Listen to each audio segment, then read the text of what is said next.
সাবেক স্থানীয় সরকার মন্ত্রী খন্দকার মোশাররফ হোসেনের প্রায় ১০০ কোটি টাকা ও $১১ লাখ সন্দেহজনক লেনদেনের প্রমাণ মিলেছে দুদকের অনুসন্ধানে। সেই সাথে ৩৫ কোটি টাকারও বেশি অবৈধ সম্পদের প্রমাণ মেলায় তার বিরুদ্ধে মামলা করেছে দুদক। এদিকে প্রধান উপদেষ্টার আইসিটি বিষয়ক বিশেষ সহকারীর ব্যক্তিগত কর্মকর্তার স্ত্রীকে চাকরি দেওয়ার ক্ষেত্রে অসঙ্গতি খুঁজতে নগদের কার্যালয়ে অভিযান চালায় দুদক। জেমসন মাহবুবের প্রতিবেদন।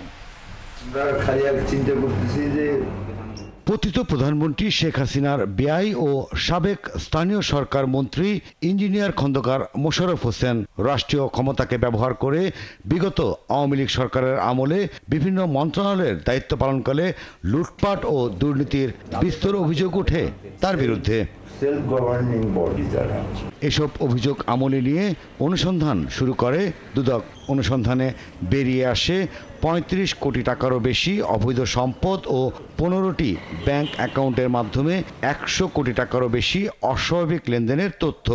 বেরিয়ে আসে $১১ লাখ সন্দেহজনক লেনদেনের তথ্য প্রমাণ। অনুসন্ধান শেষে অবৈধ সম্পদ অর্জন ও অস্বাভাবিক লেনদেনের অভিযোগে তার বিরুদ্ধে মামলা করেছে দুদক। তার নিজ নামেও 15টি ব্যাংক হিসাবে ডিসেম্বর 2024 পর্যন্ত 99 কোটি 21 লক্ষ টাকারও বেশি অস্বাভাবিক লেনদেন এবং 11,33,816 ইউএস ডলার অস্বাভাবিক লেনদেনের তথ্য অনুসন্ধানকালে প্রমাণিত হয়েছে।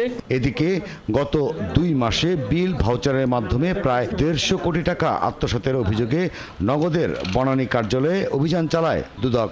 এ সময় প্রধান উপদেষ্টার আইসিটি বিষয়ক বিশেষ সহকারী ফয়েজ আহমেদের ব্যক্তিগত কর্মকর্তা আতিক মোর্শেদের স্ত্রী জাকিয়া সুলতানা জুইকে নগদের নিয়োগের ক্ষেত্রে অনিয়মের প্রাথমিক সত্যতা পায় দুদক। প্রাথমিকভাবে স্ত্রীর নিয়োগের যে অভিযোগটা ওখানে কিছু সত্যতা পাওয়া গেছে।